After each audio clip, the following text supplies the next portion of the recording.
Hepatitis foundation of ত্রিপুরার উদ্যোগে GB হাসপাতালে ব্লাড ব্যাংকে এক রক্তদান শিবির অনুষ্ঠিত হয়েছে। প্রসঙ্গত, রাজ্যের ব্লাড ব্যাংকগুলির রক্তের সংকট দূরীকরণ ফাউন্ডেশনের সদস্যগণ নিয়মিত রক্তদান করে আসছে।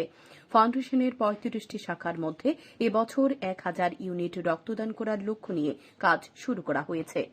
এদিনের রক্তদান শিবিরে স্বাস্থ্য দপ্তরের অধিকর্তা সঞ্জীব দেববর্মা, এজিএমসির principal professor Anup Kumar Saha, GB হাসপাতালের মেডিকেল সুপার শঙ্কর চক্রবর্তী সহ হ্যাপাটাইটিস ফাউন্ডেশনের প্রতিষ্ঠাতা সভাপতি ড প্রদীপ ভৌমিক সহ বিশিষ্ট চিকিৎসকগণ উপস্থিত ছিলেন। এখানে একটা ব্লাড ডোনেশন ক্যাম্পে একত্রিত হয়েছি। আমরা জানি নির্বাচনোত্তর সময়ে সবসময় আমাদের রাজ্যে রক্ত স্বল্পতা দেখা দেয়।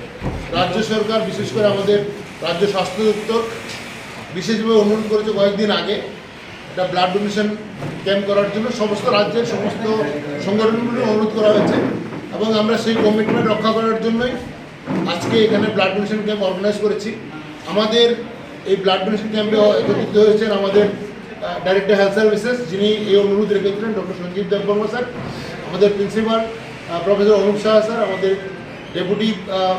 আমাদের medical superintendent doctor Shankar Chakraborty এবং আমাদের vice principal doctor Tapan Majumdar এবং অন্যান্য বিশিষ্ট জনেরা রয়েছেন। আমাদের president west branch doctor Manirul Islam, আমাদের president HFT doctor NL Bhowmik. এবং আমরা এই প্রোগ্রামটাকে আমরা চালিয়ে নিয়ে যেতে চাই আগামী দিনে, যাতে সারা রাজ্যে আমাদের সমস্ত ব্রাঞ্চগুলি কাজ করতে পারে। Bureau report, news daily Bharat.